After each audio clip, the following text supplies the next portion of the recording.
The floating out and placement of this production platform in the North Sea is the first on-site physical evidence that a new field is to be developed. But the decision to develop the field was made a number of years earlier, before construction.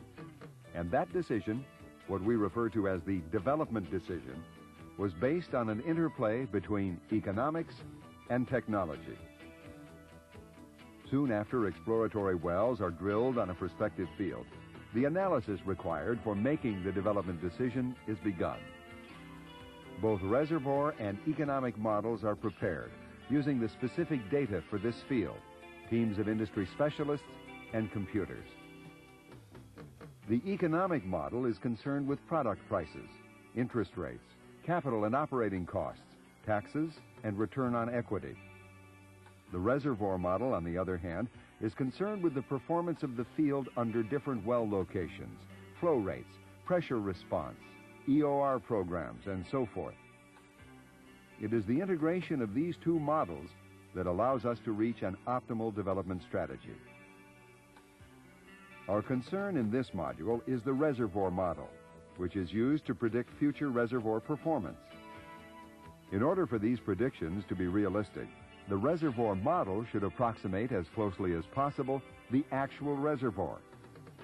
This requires that all reservoir data be measured and recorded as accurately as possible, and then interpreted carefully, and finally used by the reservoir engineer to predict future performance. Let's first talk about measurement. Reservoir data come from many sources: geophysical surveys, wireline well logs, well testing, core analysis, and reservoir fluid analysis, often referred to as PVT or pressure volume temperature analysis. The interpretation of these data leads to individual models: the geophysical model, the log model, well test model, and rock fluid model. Essentially what various specialists think the reservoir looks like. It is then the function of the reservoir engineer to incorporate these individual bodies of reservoir data into a cohesive whole, the reservoir model, and to then make accurate predictions about the future performance of the reservoir under different development strategies. A mistake could be very costly, and so care must be taken at each step of the process. Hello and welcome to the PE 400 series of modules on sampling and well testing, where we shall devote our attention to three important parts of the reservoir model: well testing, core analysis, and reservoir fluid analysis. This module, PE 401, is the first in the series and is designed to introduce both the engineer and other industry personnel to well testing and measurement. To make things a little easier, we will avoid mathematical derivations at this point and leave them to subsequent modules in the series. Here you will learn how the reservoir pressure responds to flow, what and why various well tests are run, how we interpret the results, and how we measure and record pressure and flow during a test. Let's begin then by learning how the various well tests are conducted and what happens in the reservoir during a test. A well test in its simplest form consists of producing a well at a controlled flow rate for a period of time and measuring the pressure response at the well itself or at some nearby observation well. The resulting pressure response, which depends on the rock and fluid properties beyond the well bore, is then used to describe the unknown reservoir system. Thus, by measuring pressures only at one of the wells, we are able to quantify reservoir properties away from the wellbore, say between these two wells. Let's describe graphically what occurs during a well test. Here is a section of the Grand Canyon showing a number of upper sedimentary layers. Let us assume that this zone, which is about 50 meters thick, has hydrocarbon potential, that we have drilled a well through it and have verified the presence of hydrocarbons. To simplify matters at this stage, we are going to make this a somewhat idealized reservoir. We will assume that the zones immediately above and below the hydrocarbon zone are impermeable, and that the reservoir is very large in radial extent. in essence with an infinite outer reservoir boundary and a constant thickness. We will also assume that the reservoir has the same properties throughout and that these properties do not depend on direction. That is, the reservoir is homogeneous and isotropic. The well fully penetrates the zone and is perforated throughout the interval. No damage was done to the formation during completion. Further, if we open or close the well at the surface, the fluids in the formation respond immediately. This assumes that there is no compression or storage of fluid in the casing and tubing. A few more assumptions are listed in your manual. Now what we want to do is conduct several different flow tests on the well and see how the pressure in the reservoir responds. To do this, we will need a pressure reference system. Let's say that we will measure pressure along a line through the center of the reservoir and record the pressure distribution along this line with a pressure versus radius diagram, as we see here. The well has not yet been opened to flow, and so the pressure at all points along the measuring line is the initial pressure P sub I. Okay, now let's open the wellhead valve and allow the well to produce at a constant flow rate. This type of test is referred to as a drawdown test. Fluids begin to flow into the well, and a pressure transient moves outward, initially quite fast. But as the transient moves further out and more reservoir volume is contacted, the rate of movement becomes progressively slower. Wherever we see a pressure gradient, we know that fluid is flowing from a point of high pressure to a point of low pressure. The velocity of flow depends on the local pressure gradient, and so near the wellbore it is very high. Further outward, it is quite low. If we look down on the reservoir in plan view and record the distance over which a significant pressure disturbance has been propagated, we see that it moves out radially, in circles of ever-increasing radii. We refer to this type of flow as radial flow, and to the radius of the leading edge as the radius of investigation. Now notice this. If we run this test at a number of different production rates in our idealized reservoir, we reach an interesting conclusion. The rate of outward movement of the radius of investigation is the same at all flow rates. This means then that you cannot investigate further into the reservoir, that is to a given radius, more quickly by testing at a higher production rate. The radius of investigation concept then provides a guide for well test design. Now let's see what happens if the properties of the reservoir rock or fluids are changed. Let's take the test we just ran and freeze the pressure profile at an instant in time. Now, if we perform the same test on a system with a lower mobility, that is, a tighter formation with a lower permeability, or one containing a higher viscosity fluid, all other variables remaining unchanged, the pressure profile changes. It looks like this. Note that the pressure transient has not moved out as far into the formation, but that the pressure near the wellbore is lower. This means that more production comes from the region near the wellbore. For the same time period, the radius of investigation is smaller than in the previous example. Now, if we reverse ourselves, introduce a higher mobility, either by having a higher reservoir permeability or a lower viscosity fluid, we get this profile. Note that its pressure transient has moved out further into the reservoir and that the pressure has not dropped to as low a value near the wellbore. This means that production comes from a greater distance than in the other cases, and that the reservoir is investigated to a greater radius than the previous two examples. We can compare the relative positions of the radius of investigation in plan view. First, our base case, say for an intermediate viscosity crude, then that for the lower mobility, say a heavier oil, and finally that for the higher mobility, for example, a volatile oil. There are three very important conclusions that can be drawn. First, the pressure near the wellbore will drop rapidly for a low mobility reservoir and slowly for a high mobility one. Second, if a well test is intended to investigate a certain distance into the reservoir, The required duration of the test will depend upon the relative values of permeability and fluid viscosity. And third, as we said before, the radius of investigation does not depend upon the selected production rate. The pressure transient will move outward to the same distance in the same period of time, whether the production rate is high or low. Now let's see what changes occur if the reservoir volume is not infinite, but finite, owing to the presence of an enclosing no-flow boundary. Let's say that the limiting outer radius of the reservoir is at a radius r sub e.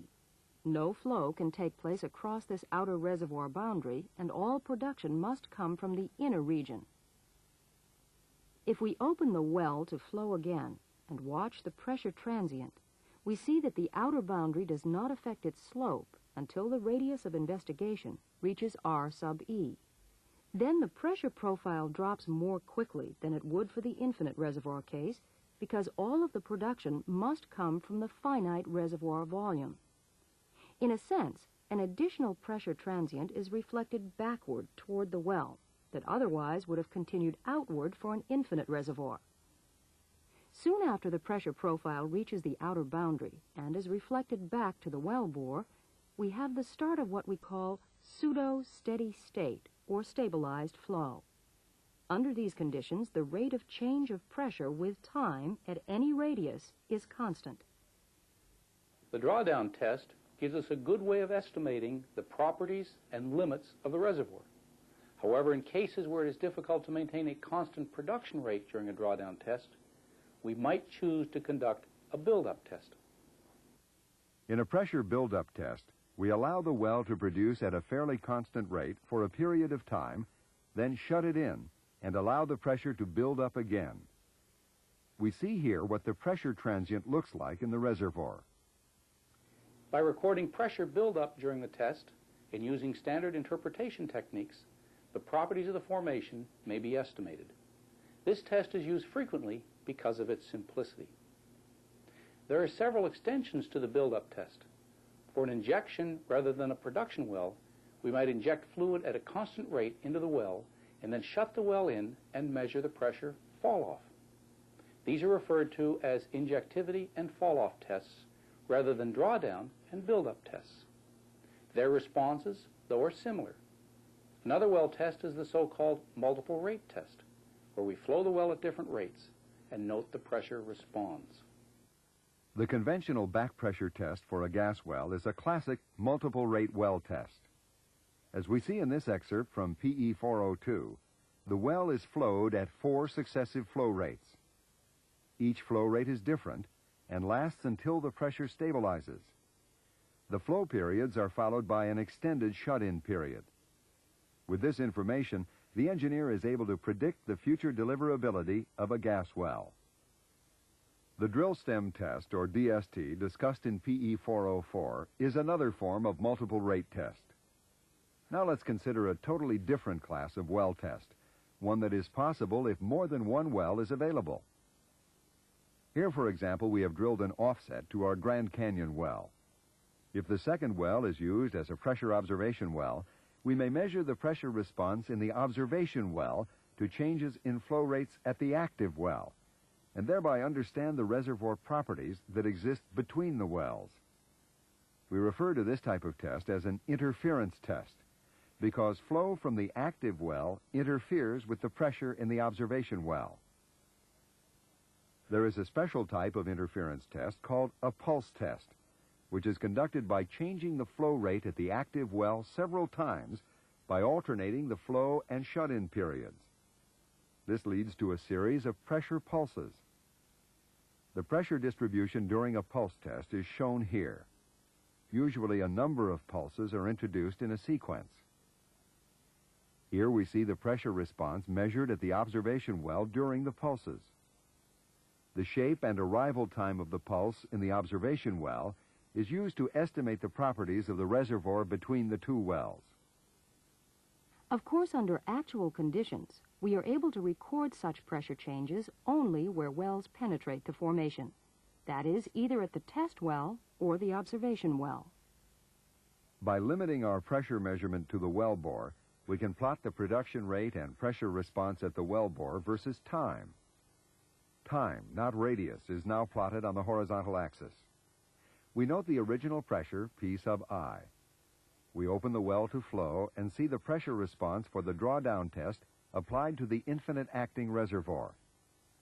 This is a classical wellbore pressure transient response. Note that the change in pressure, delta P, and elapsed flow time, delta T, may be recorded at any time. If the reservoir is finite rather than infinite in radial extent, then the early transient pressure response period will be the same until the outer reservoir boundary is felt at the wellbore. When the boundary effects are fully developed at the wellbore, the pressure will respond to pseudo-steady-state flow, which, as we mentioned earlier, is indicated by a constant change in pressure with time. In effect, the straight line we see here. The straight line tells us that there is a bounded reservoir. We may use the value of its slope, along with equations in the manual, to calculate reservoir volume or areal extent. In so doing, we are able to estimate the effective outer limit of the reservoir. We see here how the pressure response of each type of reservoir is different. We shall see shortly how plots of delta P versus delta T are also different. As we said earlier, it is often easier to perform a build-up test.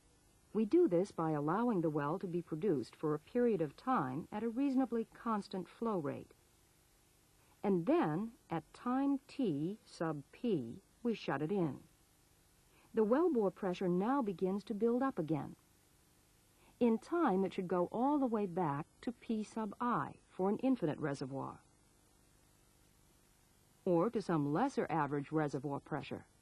Call it P sub R bar for a finite reservoir. Let's summarize what we've learned so far.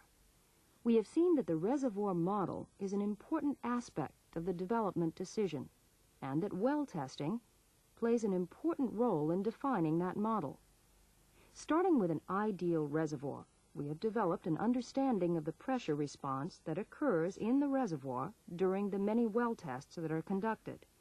We have seen how they differ for infinite and finite reservoirs, and for differing reservoir properties.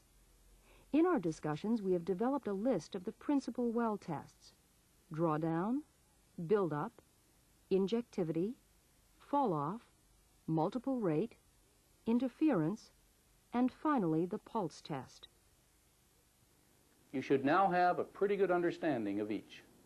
Before going on to their interpretation, please pause the tape and work exercises 1, 2, and 3 in your manual.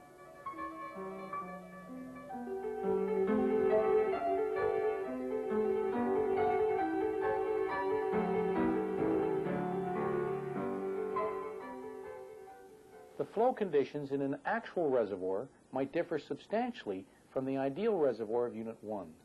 In this unit, then, we shall discuss the non-ideal conditions that we might encounter and learn how they affect flow characteristics. Interpretation will then be much easier. Now we wish to define the conditions of a reservoir more systematically.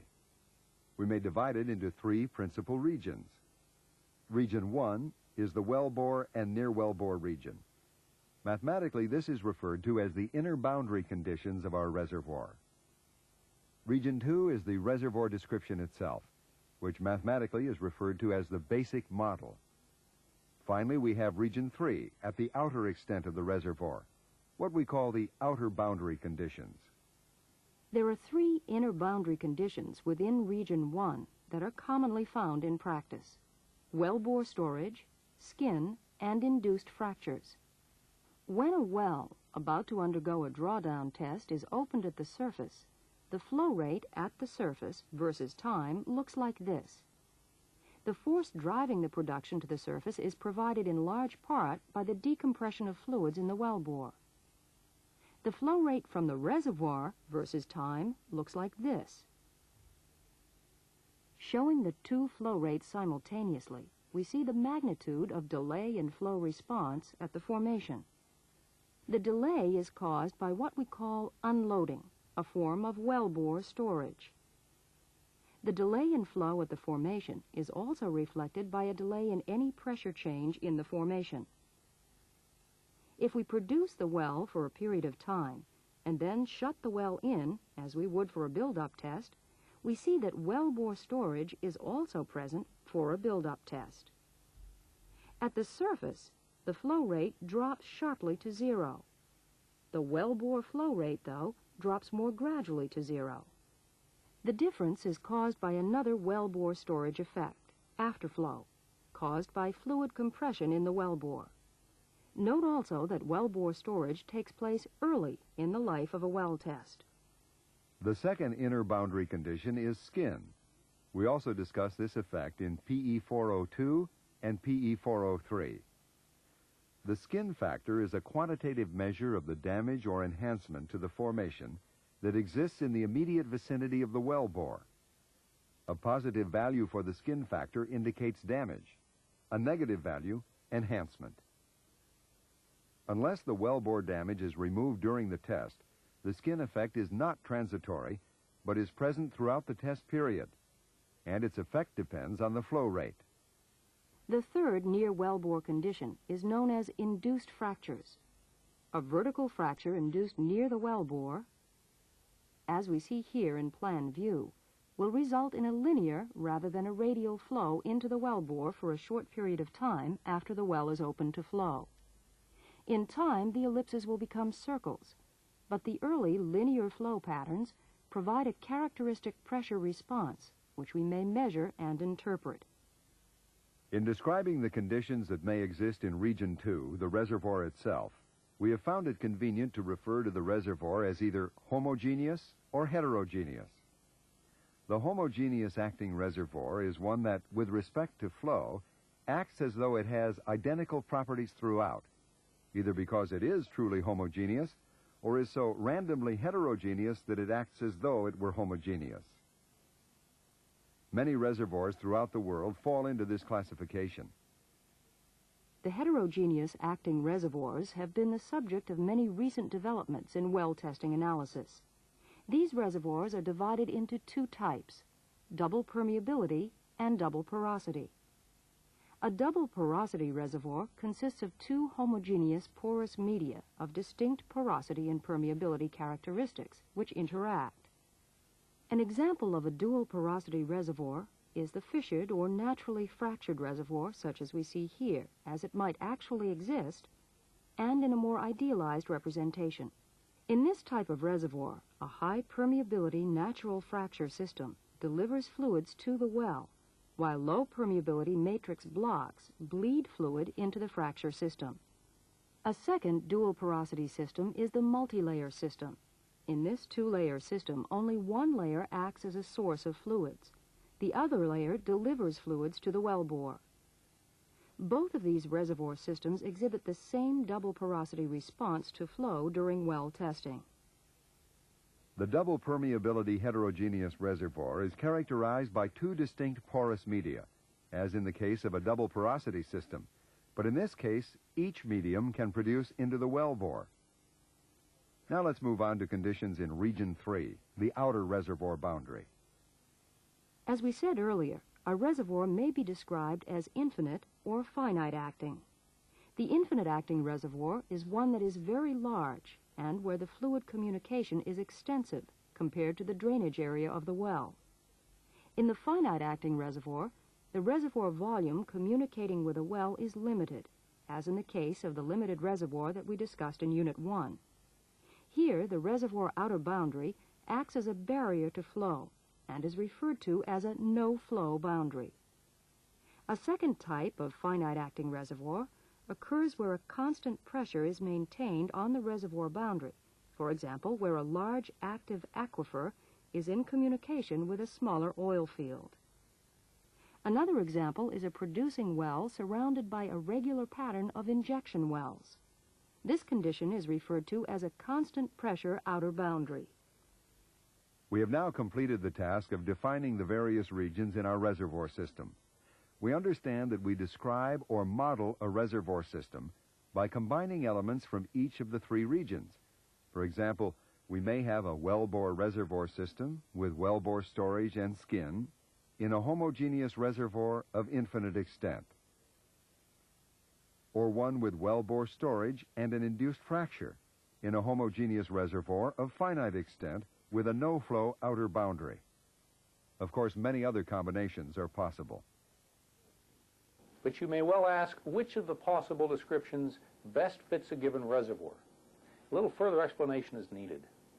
By mathematically simulating the performance of many different reservoir systems, we have found that each of the reservoir model elements will exhibit a different pressure response during a well test, and that the differences can be observed in the pressure profiles recorded during the test. To express the pressure response graphically, we need to plot the recorded pressure versus time in some form. Because pressures decrease during drawdown tests and increase during build-up tests, we generally plot the difference in pressure, delta P, observed during a test versus the elapsed test time, delta T. To avoid distortion of scale, we can plot these variables on a log-log scale. From Unit 1, we know that the earliest recorded pressure data during our well test reflects the wellbore reservoir system's response to wellbore storage. We refer to this test period as Period 1.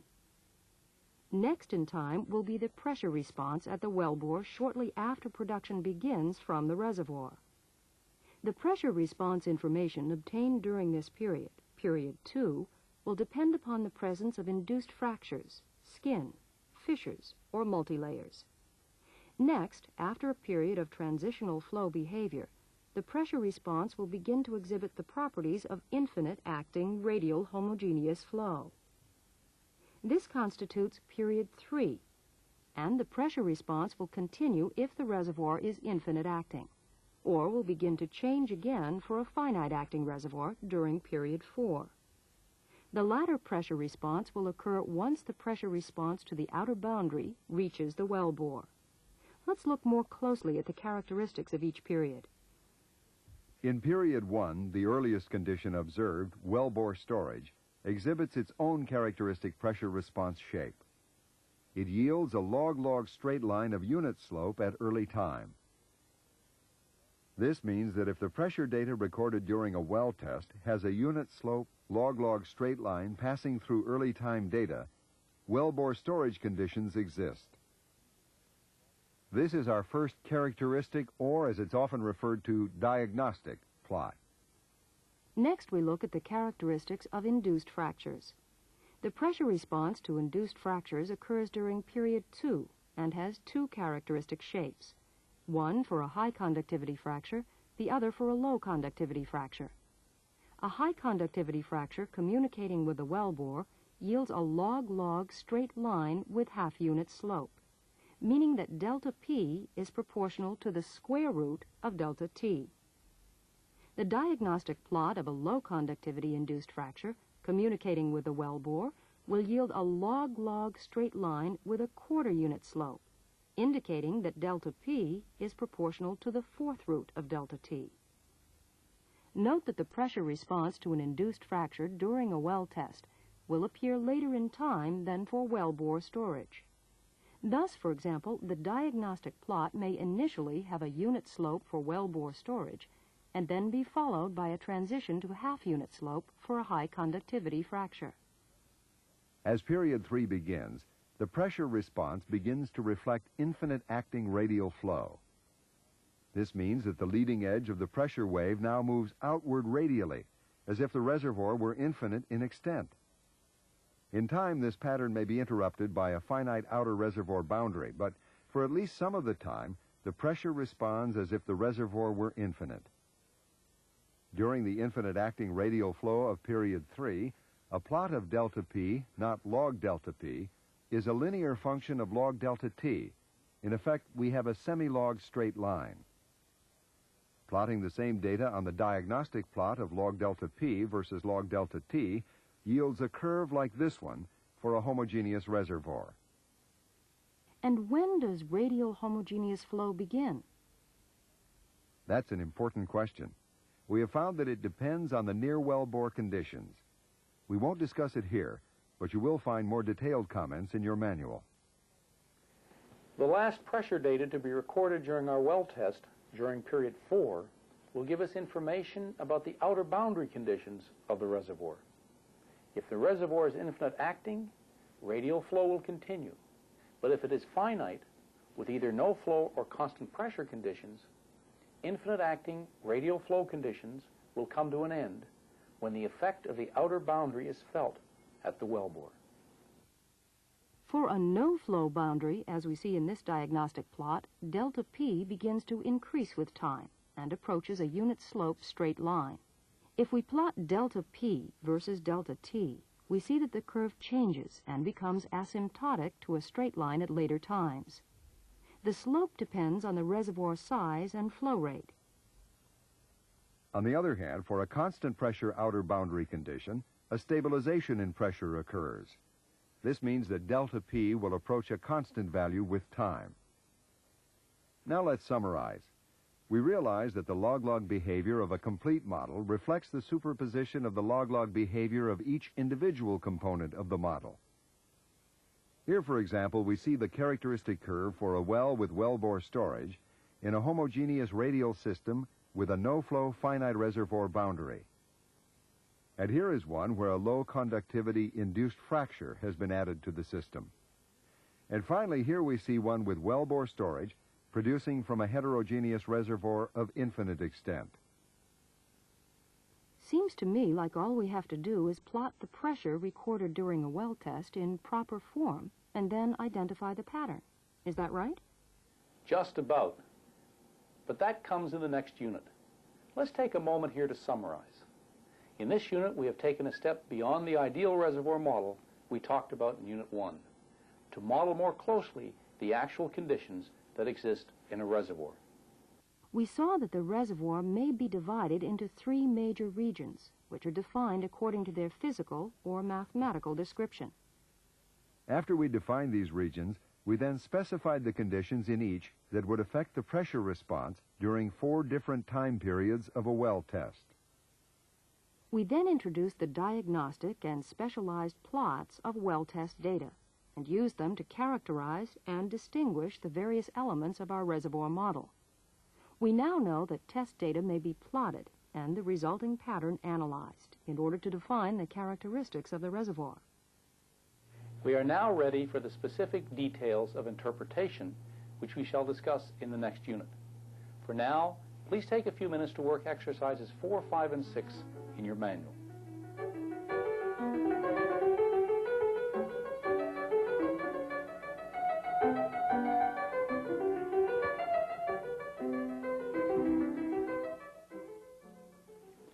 By convention, the quantitative analysis of well test data has been divided into 2 broad categories: conventional well test interpretation methods and modern well test interpretation methods.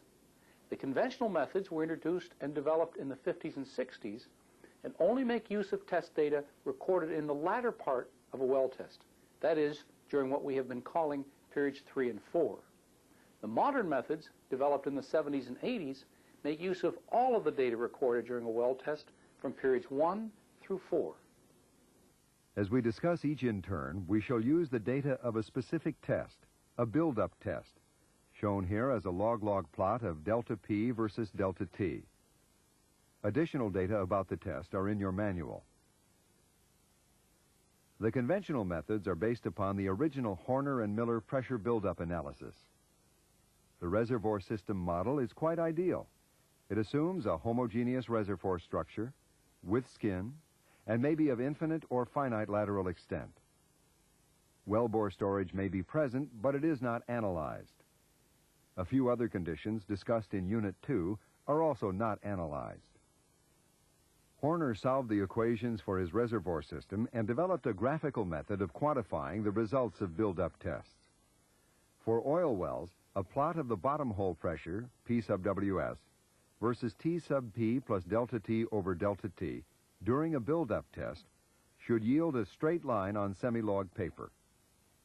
Note that T sub P is equal to the average production time prior to shut-in, and delta T is the time since the well was shut in for the build-up test. For gas wells, the vertical axis is slightly different.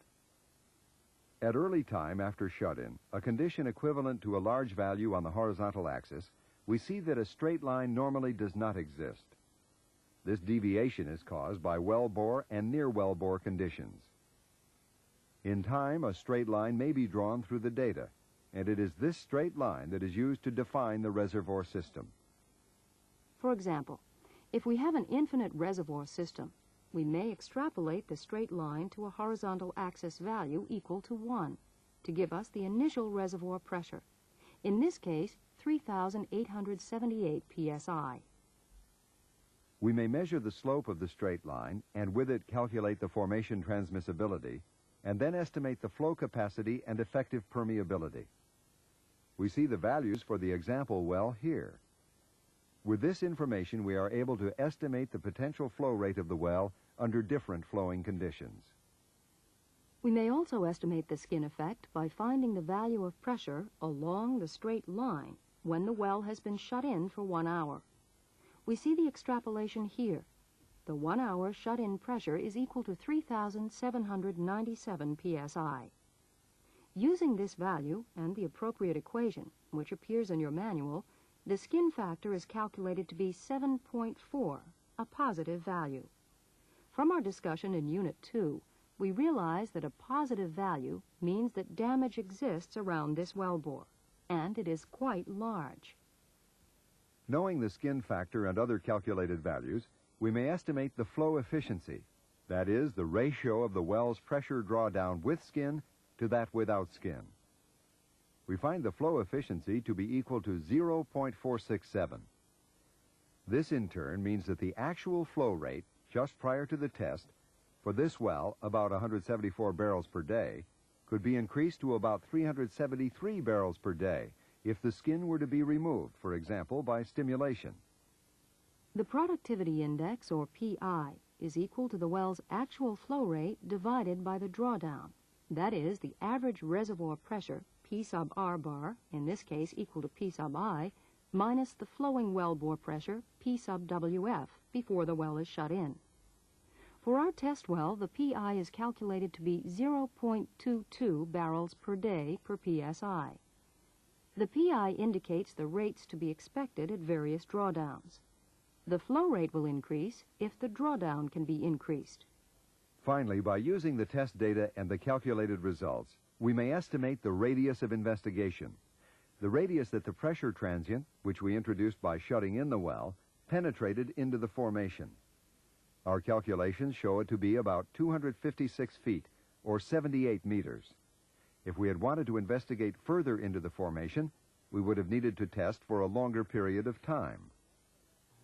We see that conventional methods of interpretation provide us with a substantial amount of information about our reservoir system. Modern methods, however, go a little further. They allow us to extend our analysis by considering early time data and both homogeneous and heterogeneous reservoir systems.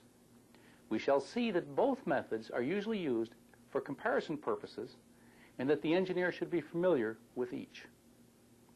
By now we understand that the objective of a well test interpretation is to identify the reservoir system, knowing only input and output signals, and possibly some other reservoir characteristics. The input signal I is the controlled flow rate, and the measured output, O, is the change in reservoir pressure. Interpretation relies on models of the system, S, whose characteristics are assumed to represent the characteristics of the actual reservoir. This is usually referred to as the inverse problem, and its solution is usually not unique. In the modern methods of well test interpretation, many investigators have considered the many different combinations of the elements of the reservoir system we discussed in Unit 2 as the S in the inverse problem, applied the test conditions for input I, and developed various forms of output, O. The output for each different investigated system is typically given in graphical form. In order to develop a method of evaluating the data from these simulated well tests that would be independent of the nature of the specific well or reservoir being tested, the industry developed a series of what are called type curves to represent many different reservoir conditions. A few minutes reading about them in your manual You should be using them with ease. Type curves are generally log-log plots, not of delta P versus delta T, as we discussed earlier, but of dimensionless pressure, P sub D, versus dimensionless time, T sub D. Since a dimensionless term has no units, it can be used for many different reservoir systems, rather than for just a few. Investigators have proposed various forms for the dimensionless pressure and time terms. One such set is given here. Note that P sub D is written in terms of delta P and T sub D is written in terms of delta T. Each term, however, is dimensionless and includes other variables that are specific to the wellbore and reservoir system being tested. Type curves are available for many different reservoir models. For example, one such set has been prepared for a wellbore reservoir system with wellbore storage, skin, and a reservoir exhibiting infinite-acting homogeneous flow behavior. For this type curve, the dimensionless time axis has a term C sub SD added. C sub SD is the dimensionless wellbore storage constant, and C sub S the wellbore storage constant. Note that the presence of wellbore storage is exhibited on this plot by a straight line of unit slope at early time. Each different curve represents a different level of skin. Curves above the middle of the chart represent damaged wells, while those below represent acidized and hydraulically fractured wells. The region in between represents a non-damaged well. The start of infinite-acting radial flow, which occurs at initiation of the straight line on the Horner plot, indicates the end of wellbore storage, and is shown here as two separate curves intersecting the type curves. Type curves for many other reservoir models have been published in the literature, and a selection of them is given in Appendix B in your manual. To use the type curves, we begin with the log-log plot of delta P versus delta T for the data from the well test we looked at earlier when we discussed the conventional interpretation methods. We analyze the test data pattern to identify the dominating flow regimes, remembering the characteristic shapes of the various reservoir elements discussed in Unit 2. Now we need to select the appropriate type curve. In this case, because of the unit slope at early time and near straight line at later time, we have identified a model with wellbore storage, skin, and radial homogeneous flow. We then select a type curve that includes these reservoir system components. The next step is to draw a Horner plot. As we saw earlier, this will give us values of K sub OH, P sub I, and S, which we can then compare with the values generated by the type curve analysis.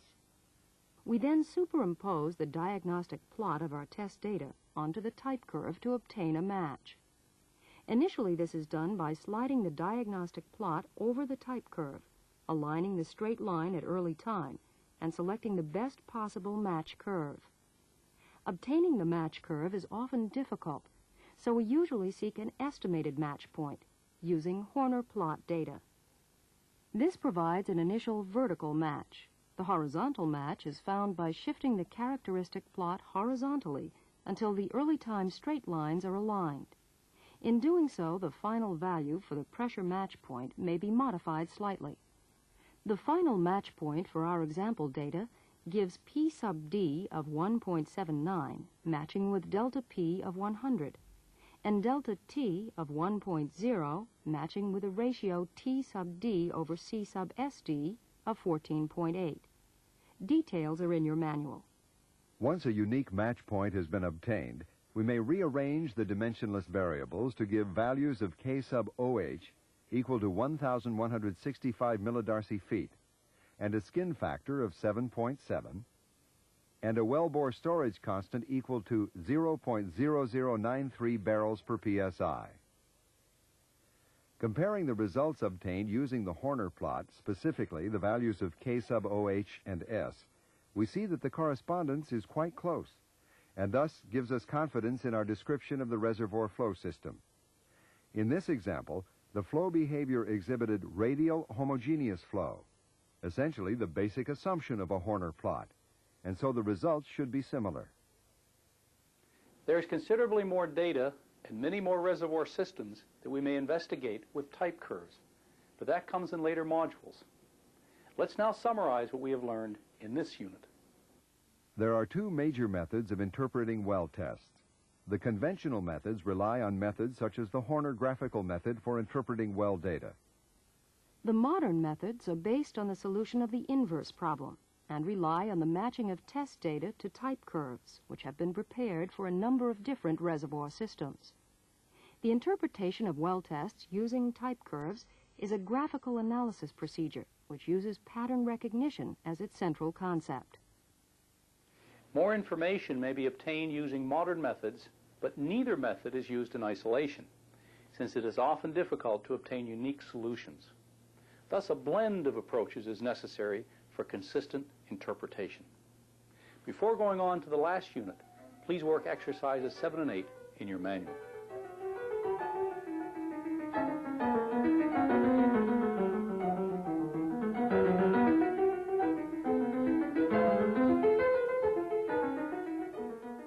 We now turn our attention to some of the practical aspects of well testing, specifically the control of flow rate, measurement of pressure, the required surface test equipment, and finally a few aspects of test design.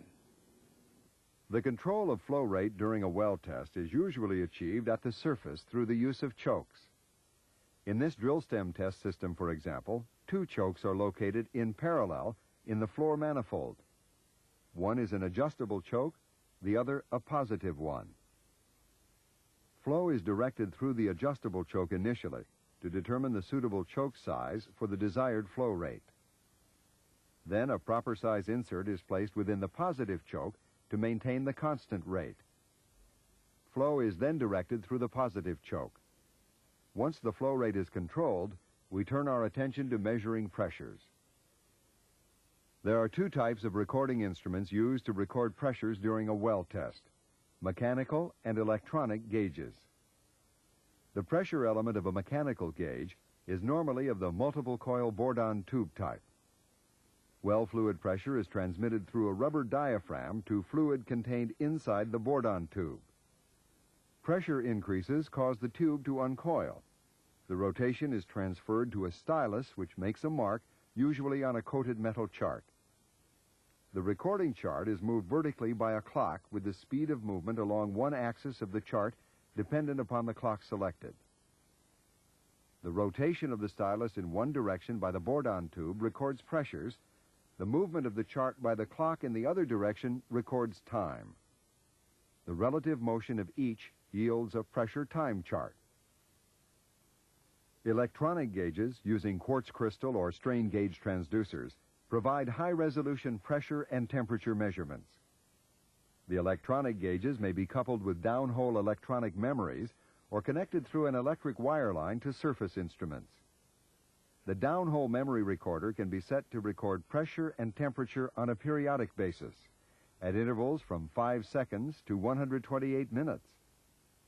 Upon retrieval, the information stored in the memory is read by surface electronics to provide an immediate digital printout of the data.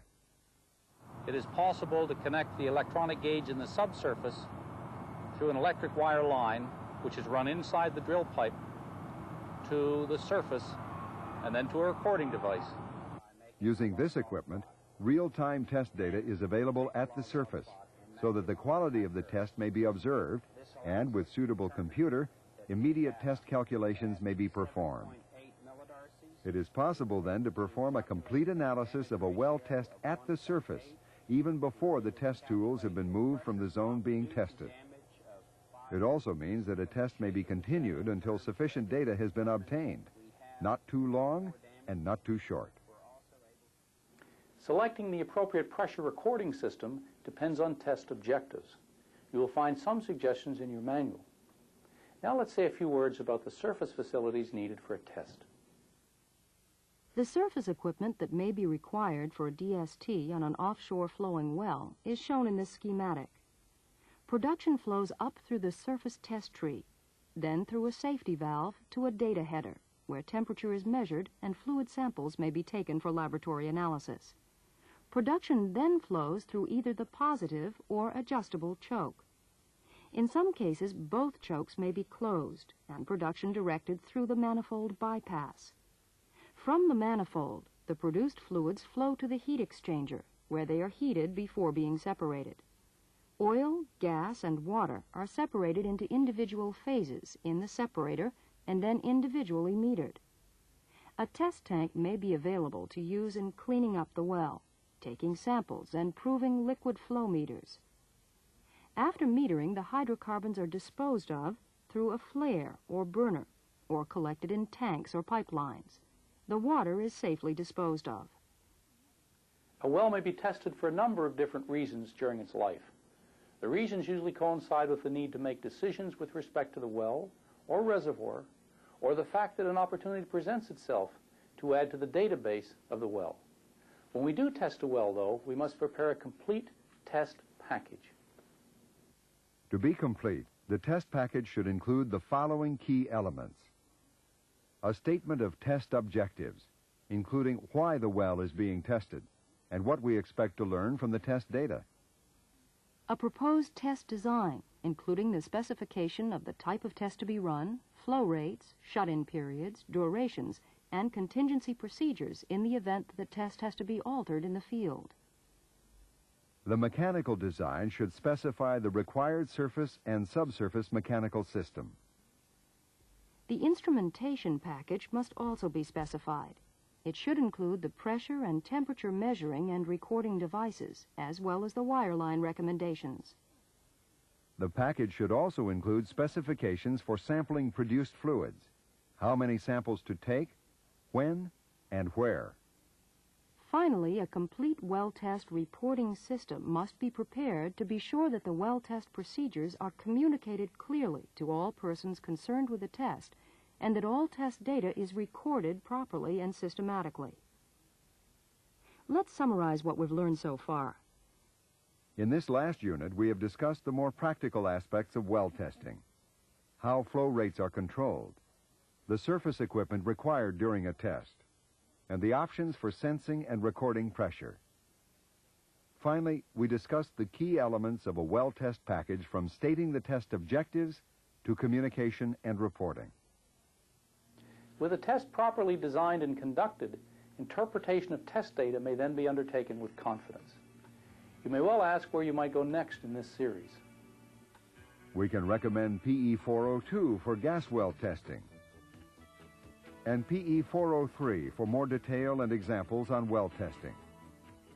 PE 404 is devoted to both onshore and offshore drill stem testing and includes a major section on downhole tools. PE 405 discusses core analysis. And finally, the last module in the series, PE 406, is devoted to reservoir fluids, their sampling and analysis. Before closing, let me suggest that you work exercises 9 and 10 in your manual, and then move on to the other modules in this series.